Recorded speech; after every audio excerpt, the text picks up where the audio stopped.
Thank you. I'm Kristen Haverty, and I am your moderator for today's session. And I'm so grateful to be joined today by an incredible group of puppeteers working across the sector in film, TV, and live performance, including directors, international touring artists, designers, educators, curators, creating work for young audiences and adults across the globe. And I'm so grateful to them and look forward to hearing their stories about their time right now. Before we move to our panelists, it is my great pleasure to introduce Idoia Otegui, the General Secretary of UNIMA from Tolosa, Spain. Hello, good afternoon, good evening, good morning, depending in the part of the globe where you are, from where you are listening to us.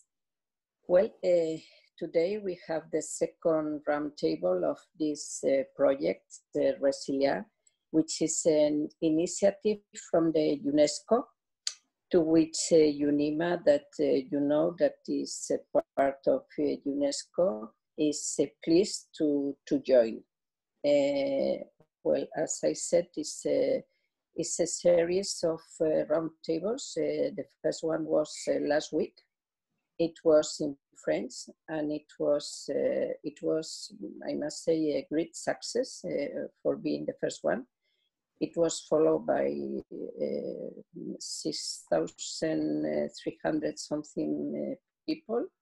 So I think it was quite a success. And it is coordinated by Clement Perez-Jatko, who is the general coordinator of this series of roundtables.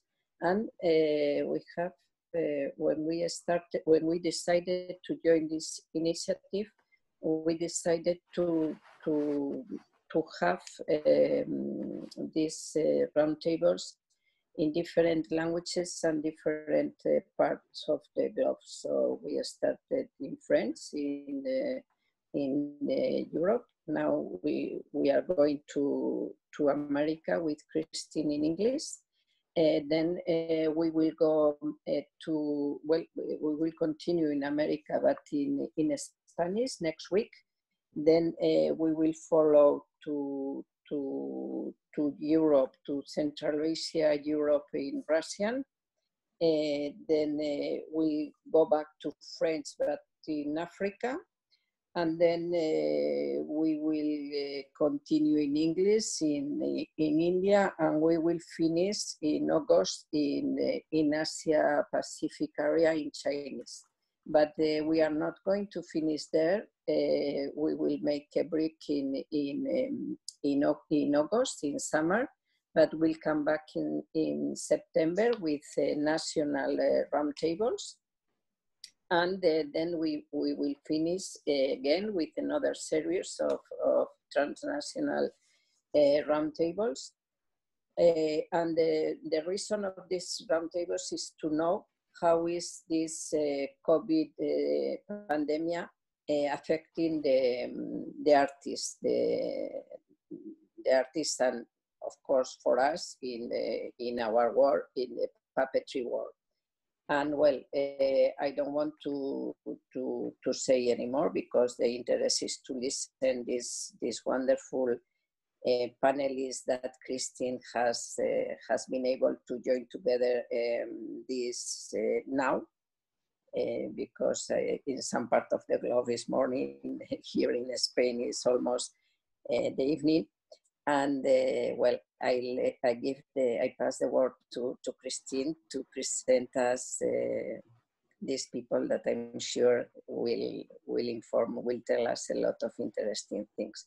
Thank you very much for being with us, and I hope it will be interesting what you have to tell us. Thank you.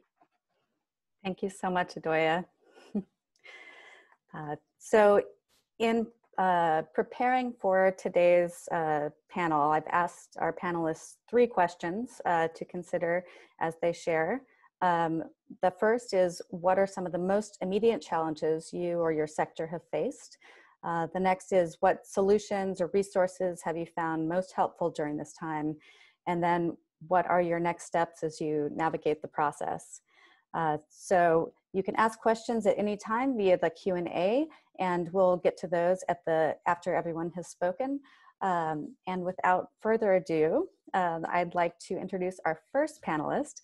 Pam Arciero is a principal puppeteer with Sesame Street and has worked on many adult and children's programs. As a stage director, she has directed many shows for Sesame Live, among others. She has taught for the Hong Kong Academy of Performing Arts, the University of Hawaii, Sesame Street International, South Africa, remotely for Afghanistan and Bangladesh, Taipei National University of the Arts, the University of Connecticut, and California State University, Fresno. Pam also serves as the artistic director of the National Puppetry Conference at the Eugene O'Neill Theater Center in Waterford, Connecticut. Pam?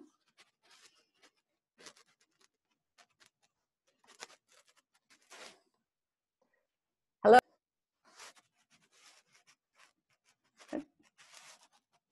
Oops. How about now? Can you hear me?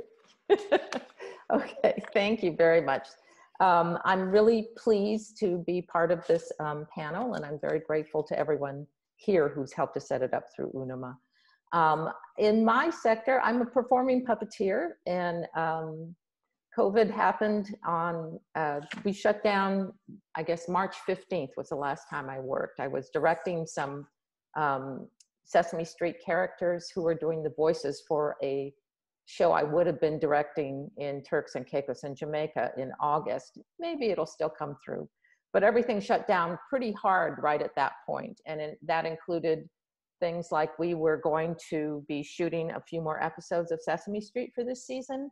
We were going to be shooting a movie starting in April that would have taken us through the end of July, August, and two other shows that I was directing, and everything just went flat. And the challenge is, of course, when it goes flat, just like everybody else, so does the money. So suddenly you're facing not only no work in a time that's very exciting to be working, but no income. So that's been a bit challenging for me personally on different levels. For everyone around us, in terms of, again, just specifically the television performance, they've started to pick up because this format, this Zoom format, enables us to be able to do some kinds of shows, right? We do sort of a patchwork show. We did a show called Elmo's Playdate, and it was just everybody was relating to each other in the little squares that Zoom offers us so nicely. And so each puppet had their own square, and they were relating to each other across the Zoom world, and as well as the kids, so the kids could come in and play with us. So that was a pretty innovative, figuring it out as we go. And we are shooting more things with Sesame Street in this format, in this individualized, you shoot it in your home and we'll figure out how to make a show out of it for television. And they're doing a great job. It's really quite phenomenal. The other part of me that got really dropped, dead, no work, was we were planning the National Puppetry Conference at the O'Neill Theater Center. And that is always really about coming together as puppeteers and about the community of being together and creating live puppet arts. And to suddenly, in March, we planned it all year. So in March, we had just closed all of our applications. We knew who was coming. We knew who our teachers were. And then it started to look, and it was March, the conference in June. We figured we had lots of time. It would go, we wouldn't be here. We'd definitely be at the conference. And then the end of March happened and the first part of April, and my associate artistic director, Jean Marie Keevans, just said, we got to plan this the other way just in case. And I said, all right, we're just going to plan it. We'll plan it exactly as it is. We're doing our real conference, but we'll start thinking about this online conference. Well, within about 3 weeks, we knew there was no way we were going to have a live conference. It would have to be online. So we began the process of figuring out how to do it online, and we just completed it on the 18th of June. Some of you may have been able to jump into our master classes. The good part about what we've done with this is that there were things that worked very well, and we were surprised at how successful it was, because we really thought we'd be, if it doesn't work, what do we do? Everybody was there, everybody was present. It was, we created lovely works of art. I was just so surprised at how many projects were completed in the 5 days that we did in the conference. As I said, the master classes, my teachers who were coming from all over the world were no longer coming from all over the world. So we had to figure out a way to make it work for them. And so that's how we ended up with that lovely array of teachers, Fabrizio Montecchi and Bernd Ogrodnik, Yael Razuli, Ronnie Burkett, and Jim Krupa from the United States. Each gave a master class that people were invited to come and watch and see. And we do this every year at the conference. So this is one of the good things that has come out of this, is that we will probably be doing that again next year, whether or not we are live or online.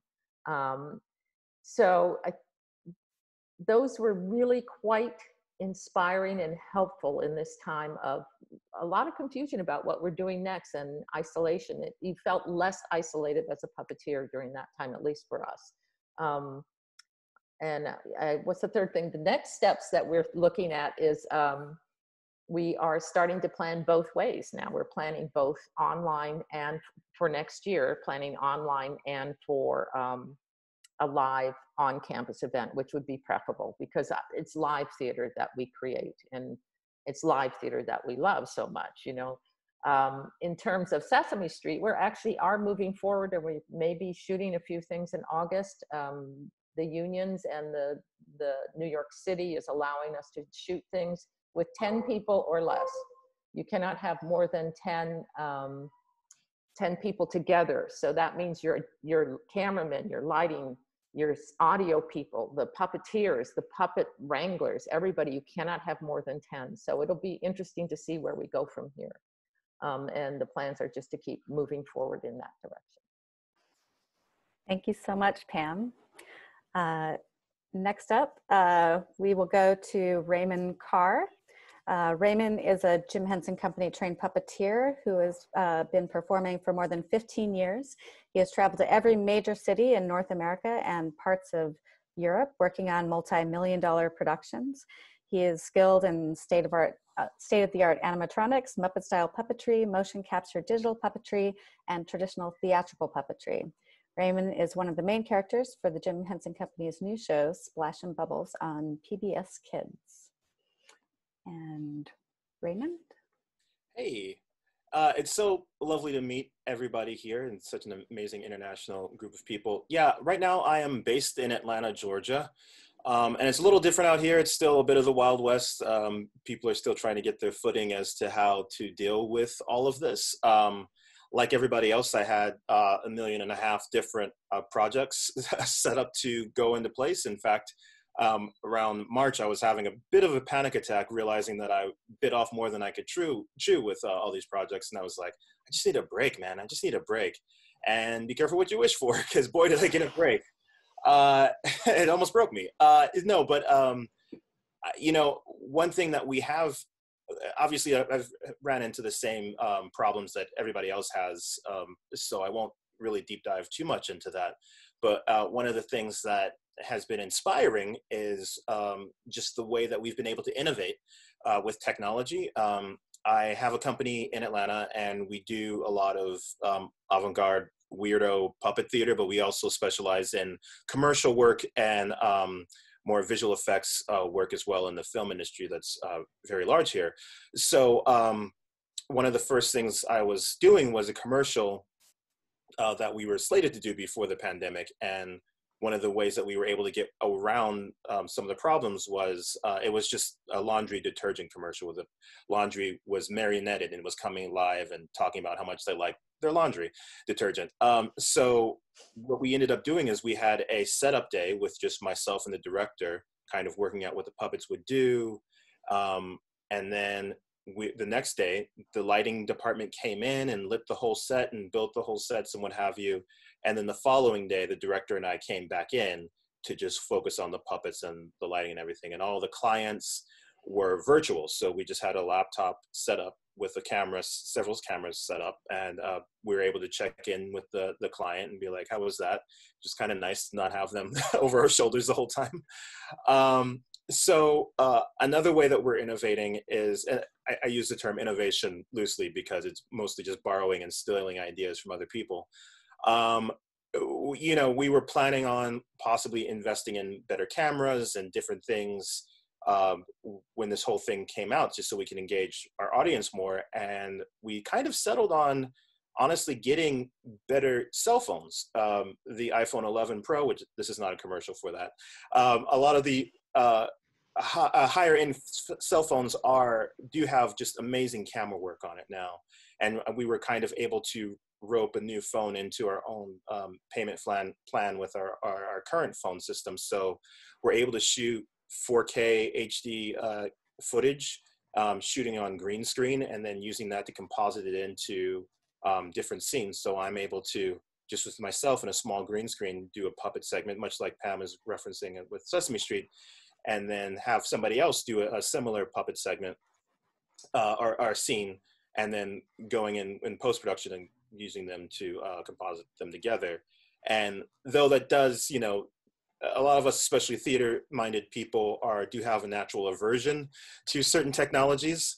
I will say that my mother, who is a Sunday school teacher and children's pastor in Atlanta, has also utilized this skill.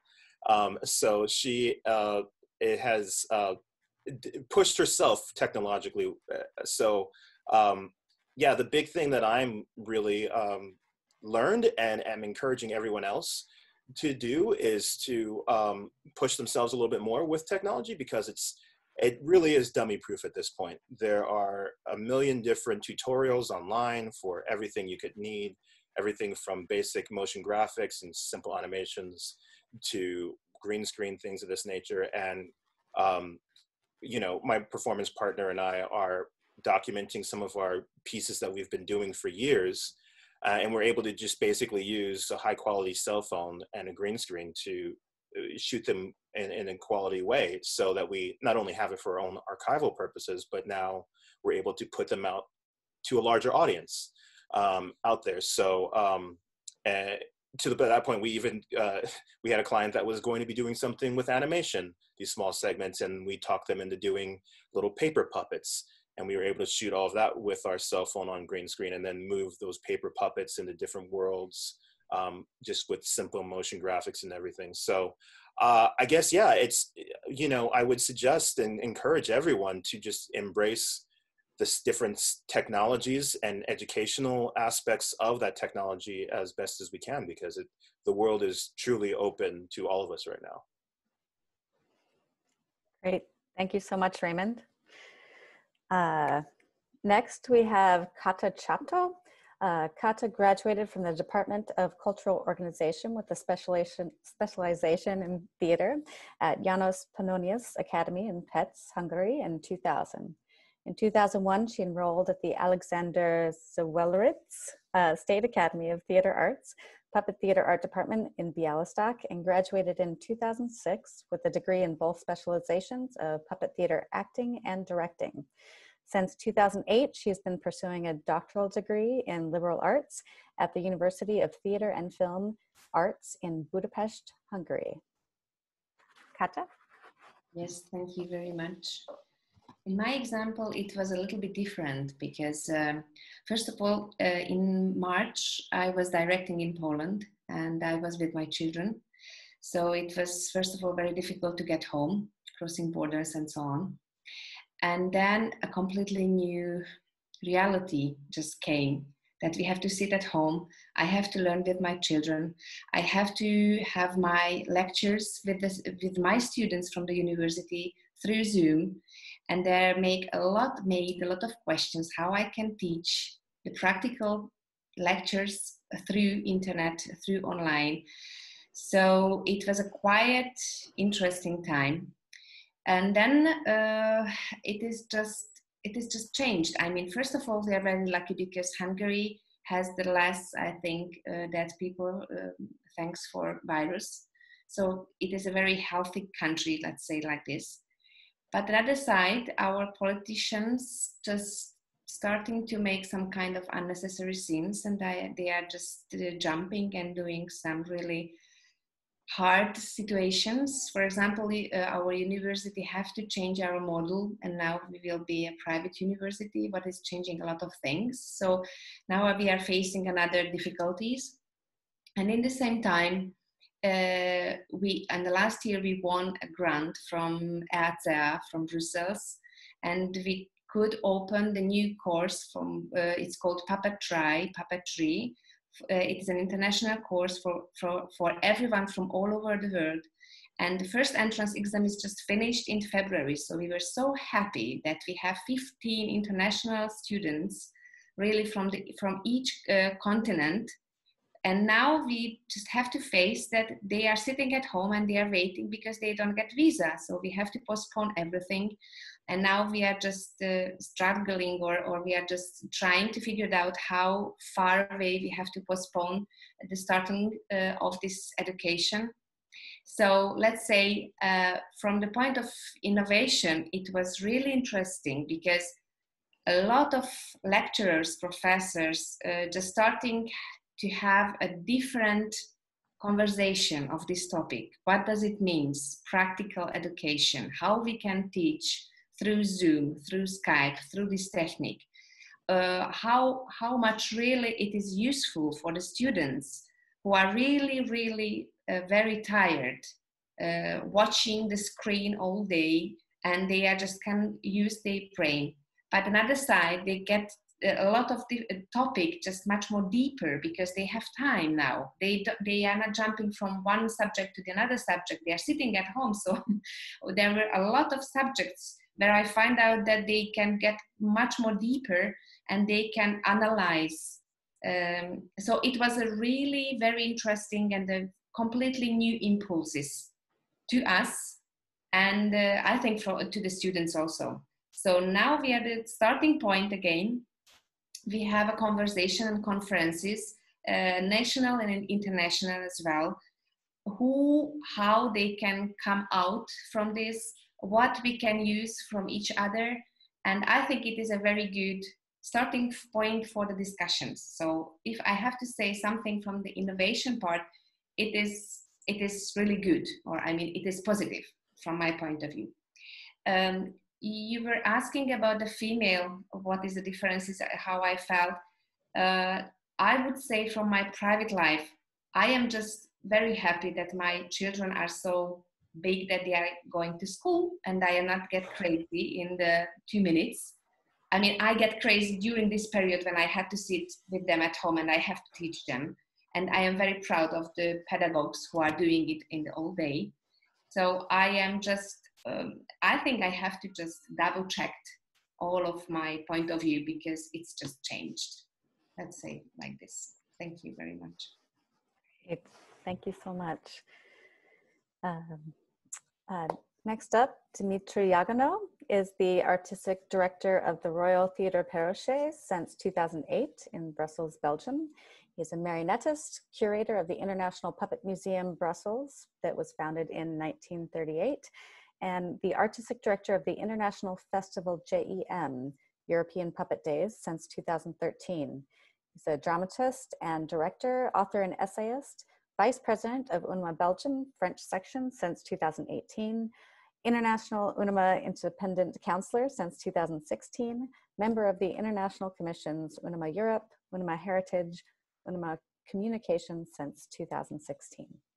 Dimitri? Okay. Everybody, it's okay?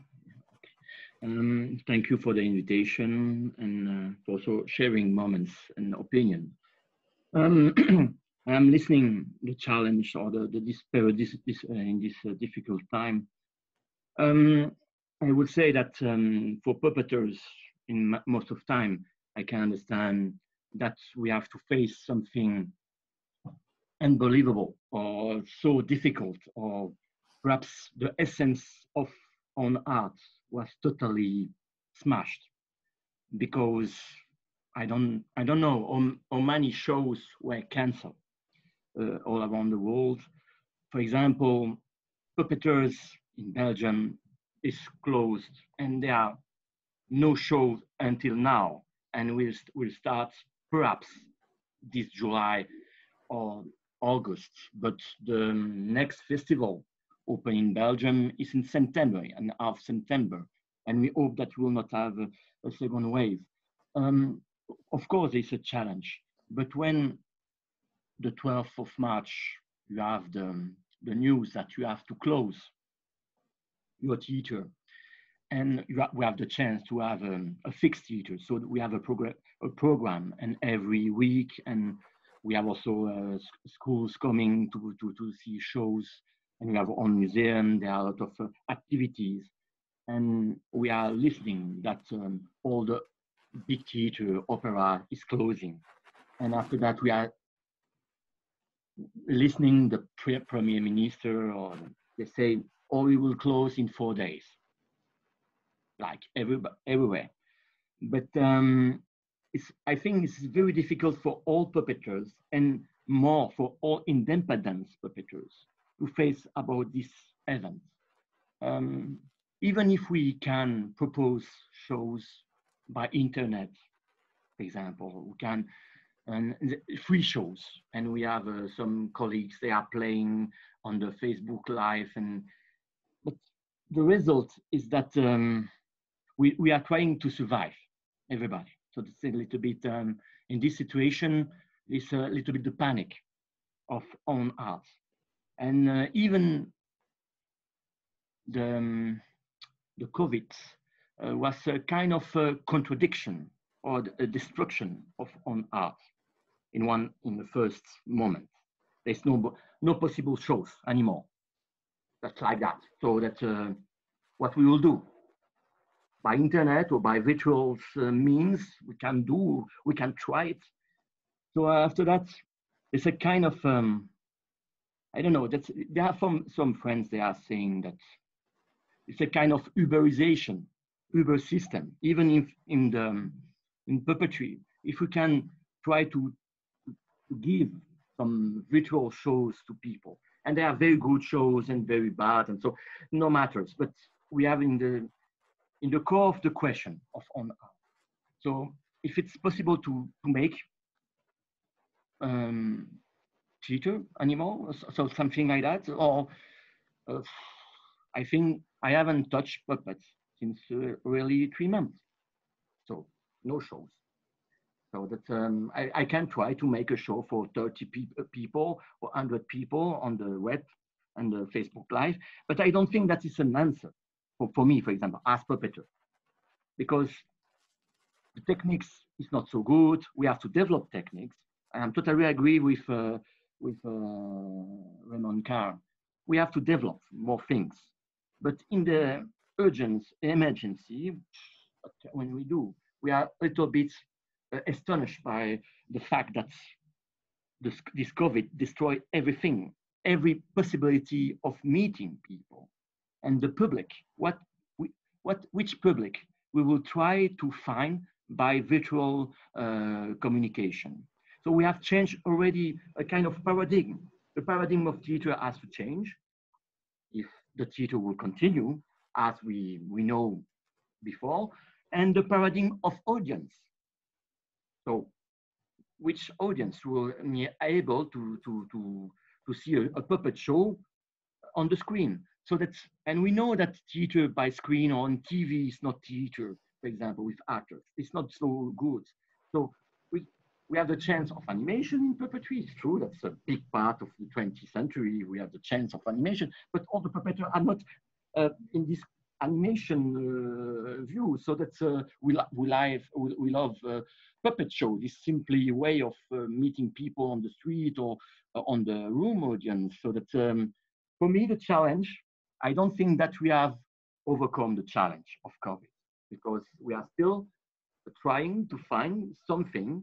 Or for me, for example, I have planned a festival in June, a small festival with Belgian puppeteers. So I cancel and postpone because I am very enthusiastic, and I will do it in October.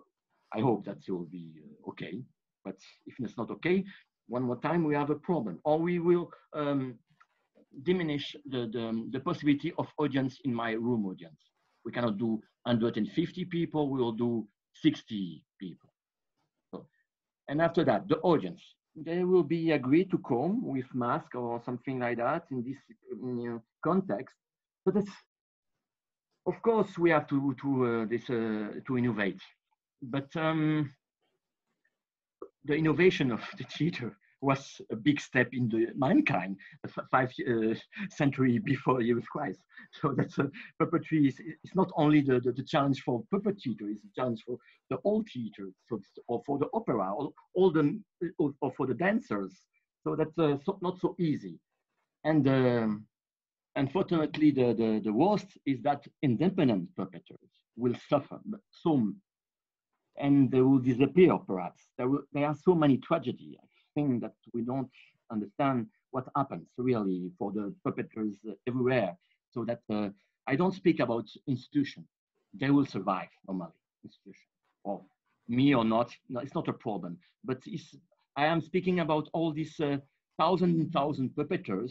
They have no theater, fixed theater, and they have no perhaps possibility of technology because it's a kind of gadget, rich gadget. So that's for the rich countries, not for the I think, even if internet is well worldwide, it's okay, but it's still something for the rich artists. It's not so easy. So that for me, we are in this position. What is the resource? I think most of people and most of puppeteers strive to eat or for looking for something to eat. So that's for many puppeteers. Where there are not so lucky people, like in India or everywhere. So not in Belgium, perhaps, but and even in Belgium there are some kind of tragedy. And thank you so much, Dimitri. We sorry, we do have to move on. The third question, but we'll get to that at the end. I want to make sure that we can get through everybody. So, but thank you so much. So next we have Jim Mauro. Jim is the Managing Artistic Director of Mermaid Theatre of Nova Scotia. He's a designer, teacher, mentor, and creator of many of Mermaid's celebrated productions. His tours as a performer with Mermaid have taken him across North America, the United Kingdom, and Asia. He has directed, designed, and carved the puppets for stage, film, television, parks, and industry, and has created 28 shows for Mermaid. Jim? My turn? Your turn. This is really fascinating for me to be a part of this panel, and I thank you for inviting me, Kristen. It's fantastic. Dimitri, I share your pain. It's really quite an extraordinary time that we're going through, and I wish to God we weren't. I wish I could rewind the tape and go back to where we were, because I quite frankly don't know what's going on. This is really confusing. I've been in this industry I've been working with Mermaid for 42 years. 42 of it's 48 years. And all that time I've been creating plays and entertaining children around the world. And that's what I do. I make stuff and I send it out and we entertain. Well, first of all, I'd like to preface this by saying that, I'm coming to you from a very small hamlet in Nova Scotia on the east coast of Canada. The most beautiful part of the world. I live on the coast and I live next to the ocean and the highest tides in the world. And it's quite beautiful. And during the last 4 months, I've had ample time to visit these beaches and to be outside. So that was a blessing. I also come to you from the ancestral and unceded lands of the Mi'kmaq people. They were the original people inhabitants of our province. When COVID happened, we were very busy. We were busy making a brand new play, which we do every 2 years. But we were also touring. We had 2 significant 9-month tours happening in the United States and Canada. They had to be canceled. We had 16 weeks of touring China that had to be canceled. We had 2 Singapore tours canceled. All of our future touring, starting in September, is canceled. We don't anticipate, if we survive, we don't anticipate having a show in front of an audience of children, perhaps until September of 2021. So you can imagine now we've been engaged in these activities for so long, and then the door was shut, completely shut. We all had to go home. All staff but 3 were laid off. All our teaching activities through our Institute of Puppetry Arts were canceled. We have a 400-seat theater where we welcome artists from around the world, and mostly from North America, artists that come and entertain our local audiences. All that programming was canceled. So I guess the one benefit of having time at home is it provides ample time to reflect. But I can't help but think that, you know, what I think I was feeling, and likely other puppeteers in our community here in Atlantic Canada and elsewhere, we're feeling a sense of grief. You know, we've all gone through the various stages of grief, you know, shock and denial, you know, through to anger and depression and anxiety and all these things. And I don't quite know where I am in that process. I think each of us are at a different place. I know I'm still moving my way through it. But the problem is it's a moving target. You know, fortunately in Atlantic Canada, we have what we call a bubble. The 4 Atlantic provinces, Newfoundland, New Brunswick, Prince Edward Island, and Nova Scotia, a population of over 2 million people, we haven't had a new case in about 20 days. So we've created a little bubble, which means that we can move throughout. But Mermaid Theatre is an international touring theater company. We travel the globe and we entertain audiences around the world. So the big challenge has been, while I'm outside, you know, in the garden or mowing the lawn or walking on the beach, I do go into work, by the way, periodically. I'm still building on my own, and it's a bit lonely in there, but is how to reimagine something that we've been doing for so long, and how to remain inspired, how to create new realities. And to Dimitri's point, you know, there's lots of opportunity, and Raymond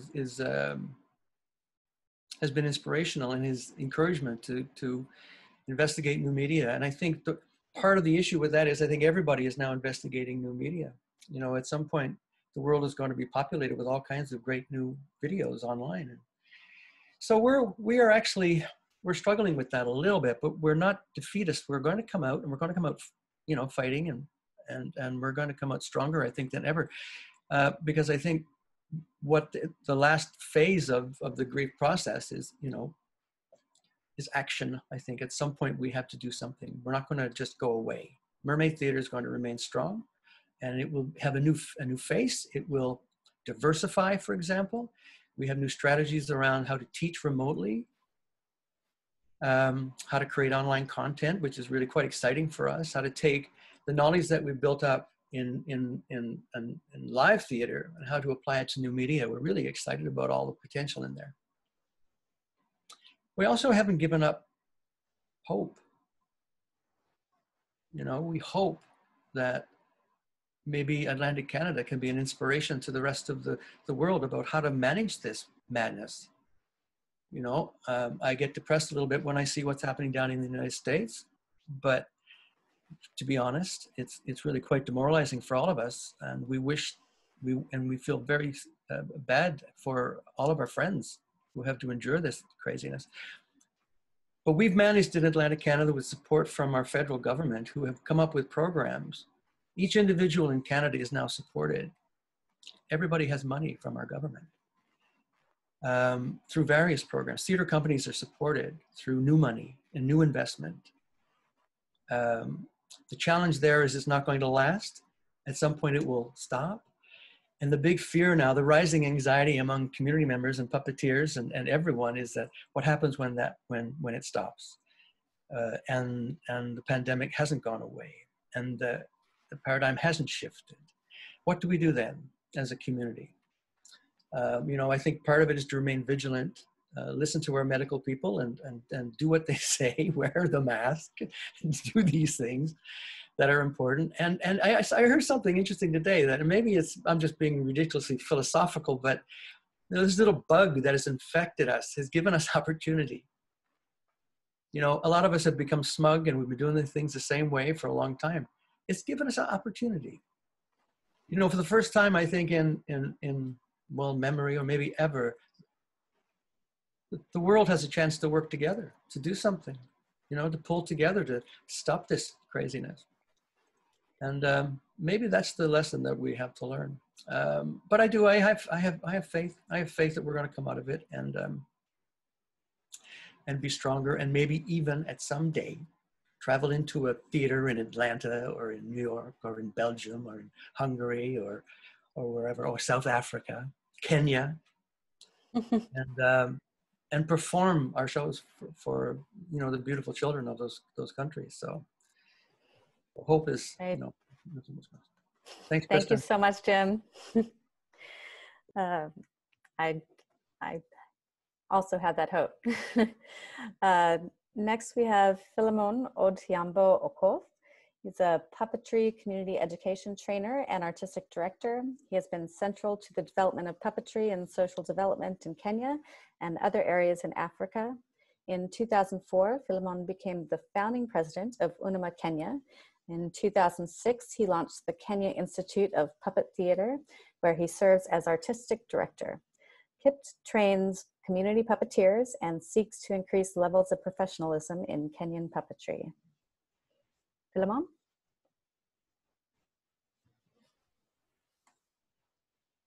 Let's see, can we unmute Phylemon? I can. Are you getting me now? There, perfect. Let me start by saying I appreciate a lot the opportunity to highlight some of the issues that actually affect puppeteers in Kenya. And to us in Kenya, actually, it came as a shock. COVID-19, we thought, was a disease of other countries, not Africa, not Kenya. Our work basically entails going to the community, mobilizing community, sensitizing community on social issues that affect them. And basically, we are in the process of implementing several puppetry projects in the community.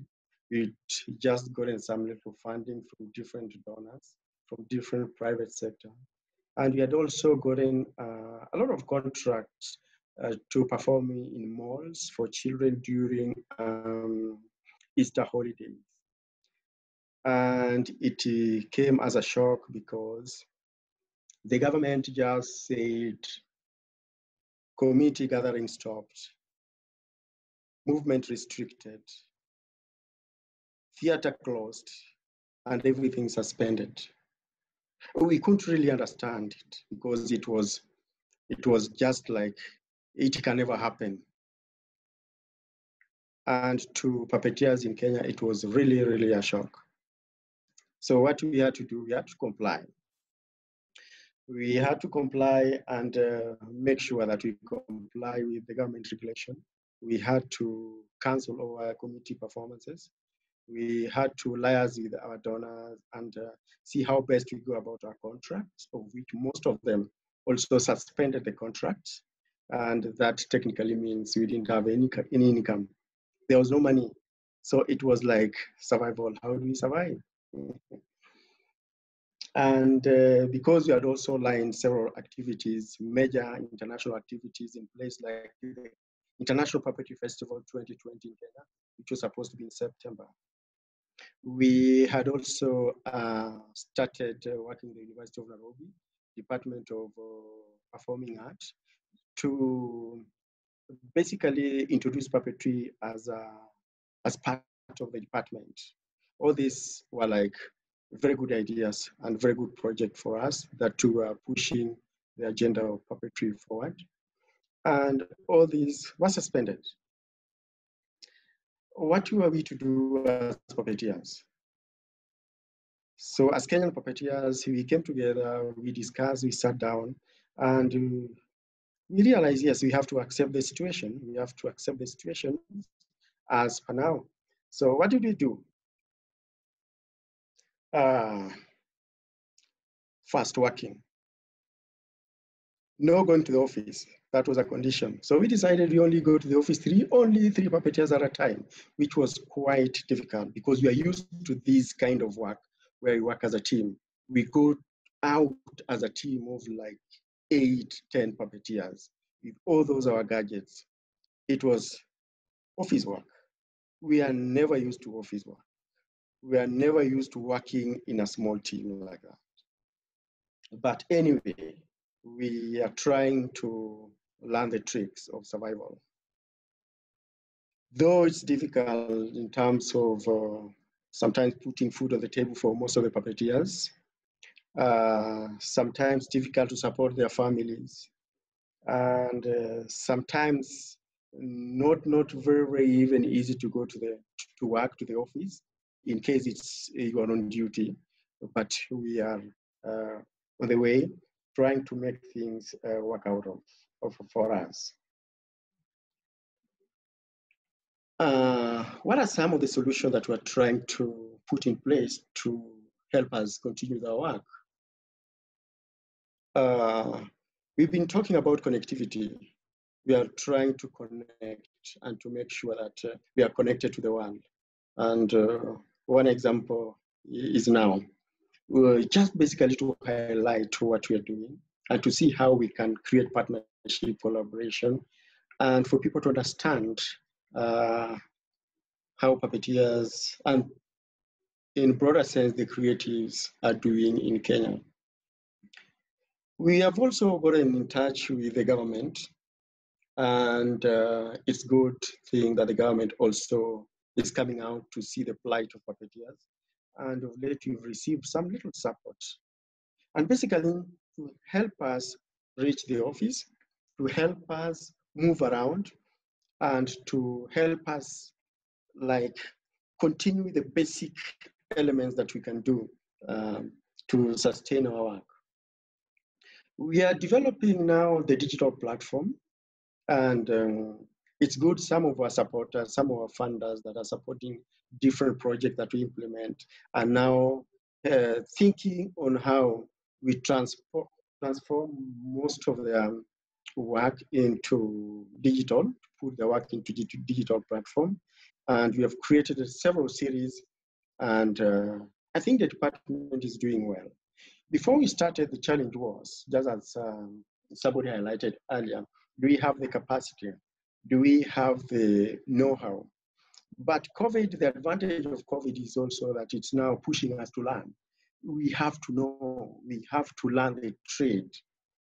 And we are involving a couple of people who are expert in those areas, who are mentoring us, who are also, apart from mentoring us, also trying to introduce us into digital fundraising platforms, which actually is a new thing to us. And we really appreciate. Secondly, we are also trying to do a lot of moral support. How do we support one another in terms of crises like this? How do we come up as a team to boost one another's morale, and also to support in terms of finances, in terms of material?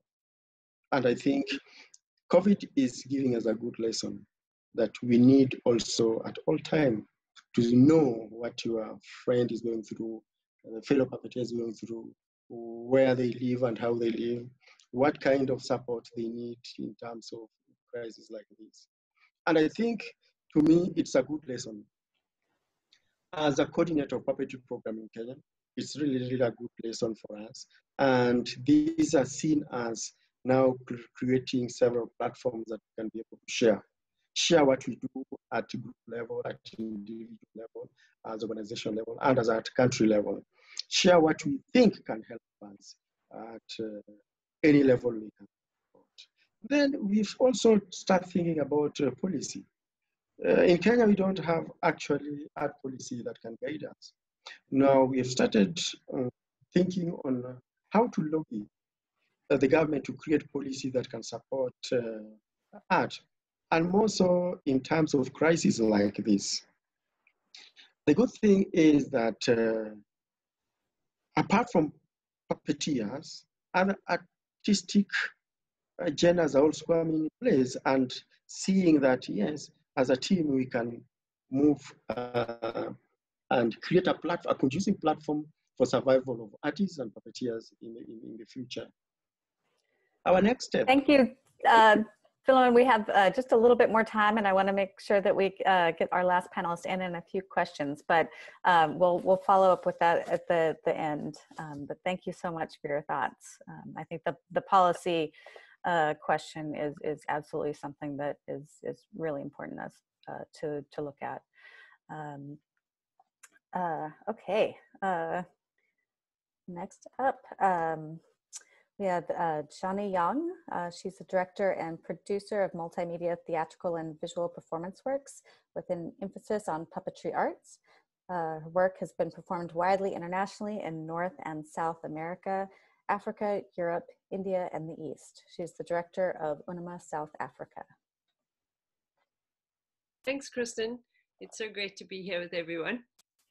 The immediate challenges here in South Africa, similar to a lot of what everyone else is saying with all the cancellations, maybe particularly severe in the sense that, Jim, you mentioned the poor independent artists. I think, Dimitri, you mentioned also the independent artists. Well, in South Africa, pretty much everyone's independent.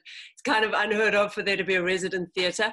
So most of our artists, and we have a fairly strong theatre, dance, and, multimedia theatre industry, but pretty much everyone functions as an independent artist, and we're very unregulated. So in terms of government support, a lot of what's come out is opportunity to apply for relief fund that's based on cancelled contracts. But a whole lot of our artists don't have contracts. You get your contract at the last minute. People are working from day to day on gigs, and they don't see things coming in a kind of formal, they're planning, they're talking to people, they know the thing is going to happen, but they don't actually have the paperwork to prove that it was going to happen. So we've got just a huge number of stranded artists. We've had a very, very severe lockdown in South Africa. We weren't even allowed to go out and walk our dog. So, it's really been very, very severe. And then, of course, the knock-on to people's fear level is quite significant, and we've got a very high number of cases of COVID. So the situation here has been really quite difficult. And then, of course, because of the inequalities and also the poverty in our country, we have a huge number of artists who live very close to the breadline. So there's no cushion. There's no economic space for people to just rest for a couple of months and go, okay, we'll get something back online. When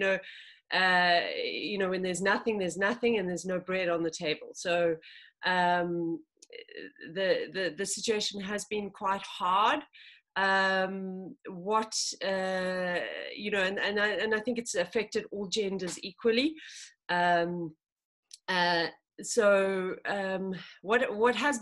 What I have found most helpful is the capacity of people to pull together. So for myself, I know that in the first 3 weeks of lockdown, I had a kind of a brain freeze. Well, I've actually been very, very busy with a lot to do, but suddenly I had my children, I had Zoom, I had my work, and then this overwhelming sense of anxiety about all the other artists who didn't have work and what was going to happen with that. And then when I actually could overcome my own brain freeze and start to take action and apply for funding and generate income, and we've now, UNIMA South Africa has a program running where we're feeding over 100 families with, 300 children. We're providing craft packs and, assistance and in various ways, shapes and forms. And what has been really striking to me is people's willingness to give in this time, people's willingness to come towards, and, and I'm not just talking about financially, I'm talking about this incredible artist, Jill Joubert, who's been working for, 30 years in the industry of puppet theater, who's been willing to give over all her designs on how to build puppets for children, and that we could distribute those free of charge, so that the children who are in lockdown in a township with 10 people shut in a 10-meter square space are able to do something instead of just being shut in a small space. So these kind of things, the generosity that this extreme situation has provoked amongst our community has been very remarkable. And also the sense of purpose, that when we can actually come together and support each other, there is an incredible rapprochement of people, of human beings, of human energy. So that has been, for me, the greatest resource in this time. And in a way, also what we're doing here, because what I find is interesting is that suddenly all spaces have the same weight. So whether I live next door to you, whether we're talking about my family, or whether we're talking about you in North America, we're kind of in the same space. You're kind of in the same space as my mom, you know? So we actually have, all the international community has a different kind of weight in this time. And that means that we can connect in a new kind of way. And that we don't have to travel across the globe, which is so expensive, in order to be able to validate connecting. So for me, the connection around the world has been extraordinary. And I think for us as puppeteers, that's been a real benefit. And you also asked, Kristen, why should we care about arts at the time of health crisis? And I think for all of us here, it's really obvious why we should, but just to put it on loudspeaker, I feel like arts are about interpreting our humanity, who we are and why we are, and why and how we deal with our world and understand our world. And really, you know, puppet theater is about bringing life into our lived human experience for me. And if we are able to keep doing that in whatever way, shape or form, whether it be digital, whether it be through conversations, whether it be through connecting our community and starting to say, well, we can't actually get out there and make puppet theater right now, but we can create and think and collaborate and build those bridges that can later result in actual live work, and build our resilience as people and as a community.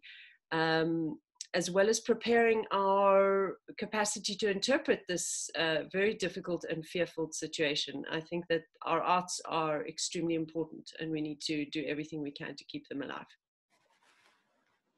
Absolutely. Thank you so much. So we are, and thank you all to our panelists for sharing these experiences. Now we have, we're actually just a little bit over time, but I want to open it up just briefly for any questions.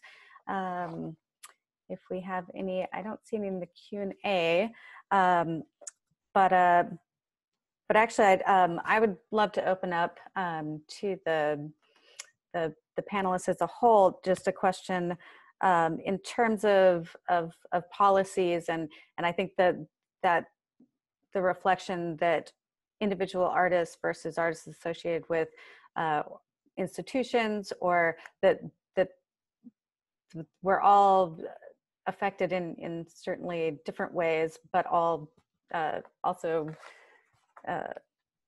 but so my question would be, in terms of policy, have you seen any policies that have been affected? Jim, you mentioned the support that you've that artists have received. Did that go mainly to organizations that were disseminated, or was it individuals? Well, it's interesting. In Canada, our government were very proactive right from the get-go, and with respect to restrictions and informing us of what we can and cannot do, and it was very helpful. I think the government took our money and disseminated it equally throughout the community. So there's money going, what's called, we call CERB, the Canadian Emergency Relief Benefit, went to everybody who was out of work. If you were a server in a restaurant, or you were an artist in a theater, you had access to $2,000 a month for 4 months, and it was extended to 6 months. So that brought tremendous security for everyone. And so literally 1 million or 2 people took advantage of this opportunity. The government spent up to $875 a week to companies to employ their people. So what it meant was that many theater companies are remaining open because they have access to this kind of investment. And they also came up with $500 million to distribute throughout the performing arts and arts community on an equal basis based on their operating. So everyone benefited, individuals benefited, companies benefited. But like I said, how long can this last? And this is the great unknown. We're assuming that the Canadian government, or Canadians basically, are generous people, and likely something will happen, but we have no idea. Yes, Kata? I would like to say an opposite example, because it was very strange how the Hungarian government tried to find out a solution. So they made some kind of possibility, but just only, I mean, they give us some money, but there was some name in it. So for example, if you are going to the official public, for example, organized by government event, and you are you are singing or you are dancing or you are doing what else in artistic way, but especially in the government, organized by government. So in this case, you give a sign in your name that you agree with this everything, then you get the money. So in this case, our other organizations decided to make some kind of aid for puppeteers, for artists, and we organize and we try to collect this money personality, I mean person by person. So other puppeteers who had some money just gather the money to give to these people who needs, and they don't have to sign for this kind of project to the government. So it was something, the government gives something, but they, in the same way, they ask us some favor. So this was the way how they find a solution out. We have a question. We all seem to be in a sort of stopgap state as far as looking into Facebook Live or new do-it-yourself technology. Do you see any of these tools or forums becoming more common use once the pandemic is finally over? Sort of like Pam touched on, the O'Neill making masterclasses available. And what do you expect to see more? Would you expect to see more online content made regardless of audience accessibility? I would almost approach it on a different angle as far as like, what is the future? I mean, obviously none of us really know, but I think it is more of an opportunity than trying to predict the future, meaning that a lot of us are able to reach audiences. A lot of us are sitting on our butts in front of our computer or on our phone a lot more, or just surfing Facebook, and you see a live video pop up here. And it's an opportunity for us to engage with an audience that we would have never been able to because they are vaguely captive. So I would say that the more important question or a statement would be that this is, just a tool to advertise, essentially. Advertise as much as you can and get your stuff out there as much as you can. I mean, it's really fascinating. And there's some people in the DJ world and who have just DJ'd every Friday night. Every Friday night they just DJ, and then they have a bigger and bigger audience. And you know that the moment that this person is able to do it live again, his audience is going to grow tenfold. So the audience is ready to go back to the theater when it's safe, and they are excited to go back to the theater. So we just want to make sure that they know about us when it is safe to go back there. Yes, Pam? We did a little bit within the O'Neill conference, and we started to think about it in terms of creating Zoom theater in the intent that it was live, but it was in this Zoom format. So even though it could be recorded, you could watch it later, but the essence of it was live, and that excitement of maybe something going wrong or things not working exactly right. The improv aspect of it did come through in the performances that we had within the O'Neill conference itself that was just shown to our conference members. It's sort of an interesting piece that may be evolving as we go along and starting to create live events intended for Zoom, intended for this format is what I can kind of see happening as well. Live puppet events. Great. Oh, yes, Phylemon? Do you have a? Oh, you're muted. In our scenario, I think, are you hearing me now? Yes. In our scenario, I think digital platform is an added advantage. And it's an opportunity for us to add another package in our work. that does not mean that community work, face-to-face community work will cease to happen. But it's also an opportunity for us to reach more people and to be known more. And also learn the new techniques that are coming in foreplay, because the world is dynamic, it's growing, and we can also say this kind of platform we can't venture into because of certain restriction, because our audience, majority of them will not be able to reach. They don't have phone, they don't have computer, but the few we reach, I think, is also important, because that's how we grow. We grow the platform, we grow the media. We have another question. How will you convert people from seeing free stuff to be able to monetize it to support current and future work? No, that's a huge question. Anyone want to tackle that? Come up again the question. So speaking of this digital content, how do you convert people from seeing the free content to paying for it? So how do you convince people to do that? So I think it has to do with the different platforms. For example, Facebook Live is a great way to do it. And there's ways that you can have, donations and things of that nature on Facebook Live. But if you were to just do your short pieces or live pieces, and then maybe have a Patreon page where people can donate a monthly thing, or to see a larger piece. Maybe you have one of your theatrical pieces that has been recorded in the past, or maybe you have the opportunity to record one of your theatrical pieces now in a more slightly higher quality, especially for people who, like in Jim's case, where his area is a bit of a bubble. You may have people who work in the film industry who are out of work that could potentially record your theatrical experiences, and then charge a little bit more for this slightly more polished thing, or this thing that hasn't been seen in 30 years, and all of this sort of opportunities. So I think it's about strategically saying this portion of the live stream is free, which is a form of advertisement for this paid content. Great.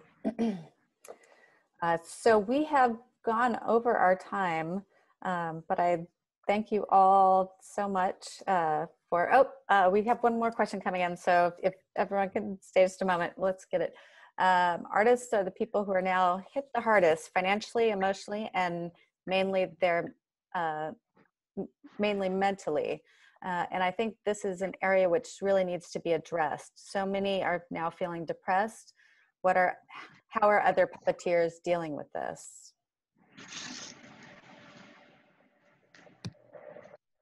Anyone want to? Yeah, I like to say that I have experienced that a lot of artists are just feeling extremely overwhelmed by the pressure to come up with new solutions that are outside of their field, and also the constant unpredictability of it all. Like, you just make one plan and you think it's going a certain way, and then everything changes again, and suddenly half of the country is open, but the other half isn't open, and then you can do this and you can't do that. It's just really, really exhausting to keep trying to predict and plan, and artists are under a lot of pressure in South Africa to do the creative side of work, which I was referencing earlier, which you can do on your own, in your own space, reflecting, creating, generating content, figuring out ideas.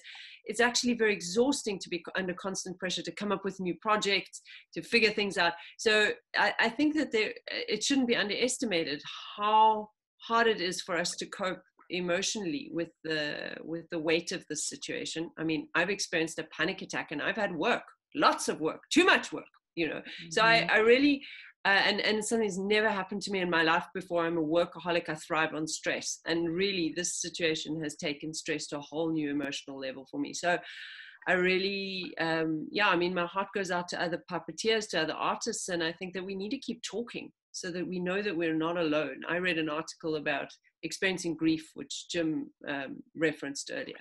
And it really helped me to understand what I was going through and get some perspective on, what I was experiencing. So we do need to talk so that we can understand what we're living through. And not just like man up and deal with it, right? Because a lot of the world says that to us, deal with it, just get on. Mm-hmm. Absolutely. Kata?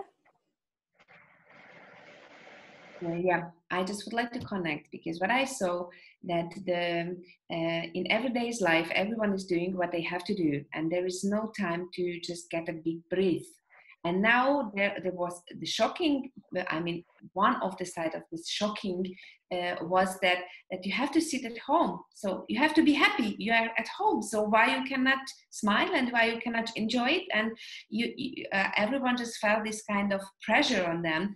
So what I saw that when we start to give a child stories, and when we start to speak in our languages through the people who has the same situation, they were sitting at home, a lot of people connected and just get out these impulses, and they were very happy that there is someone who are just try to be a human and just have some kind of other fun. And I am not saying that we have to make every time some kind of smiling things. We can make a deep thing as well. So now it is a time when we have to find another way how we can use our creativity. So I don't think that it is only online. And I think it is what is our most stronger part is it is the presence, what we are doing in life. So this is the way how we now trying to find in which way and in which mood and which kind of help we can make what we did until now. So, and this is why I would like to connect to Jenny that yes, this is the first step is just a lot of talk. And then we will figure out something, and we will try to do something in another form or another way. Thanks. Jim, did you have your hand up? Nope. Oh, you're on mute. Am I muted? Yeah. Yes, you are muted. You're still muted. There you go. I told you I'm from a little hamlet in Nova Scotia. I told you that, didn't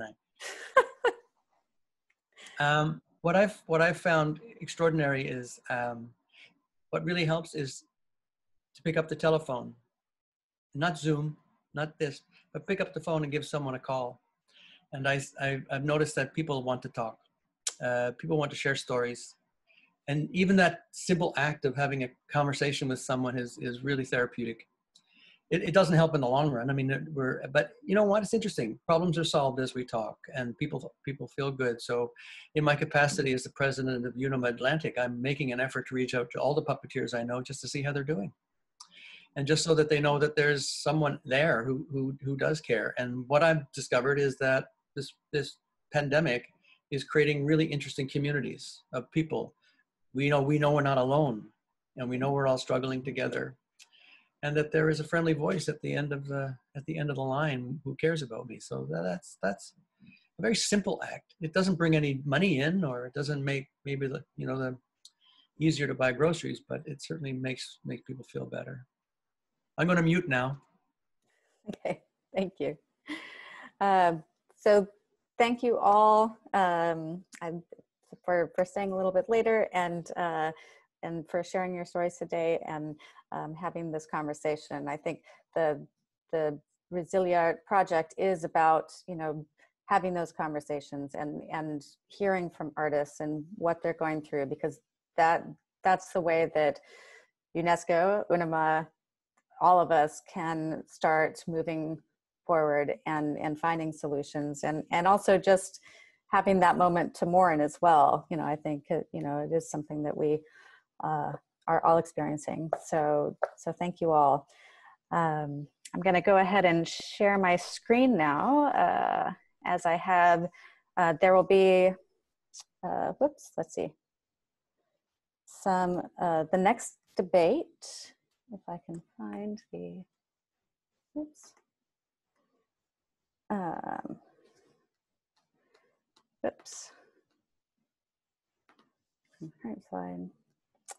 Well, I will try. Okay, I will just read it. So the next debate is July 6th, and it's a roundtable in Spanish, Latin America and the Europe area. July 13th is a roundtable in Russian with Central Asia and Europe area. July 20th, we have a roundtable in French, and it's the Africa area. July 27th, there's a roundtable in English, India, Oceania, and the Middle East area. And August 3rd, the roundtable in Chinese for the Asia Pacific area. That said, there's, if you're a national center who wants to organize a debate, please contact UNIMA because we want to continue to have these conversations and continue this conversation in as many ways as possible. So hope you can join us. Go to UNIMA's website to find out more about those upcoming panels and all of the work that they're doing. And thank you all so much.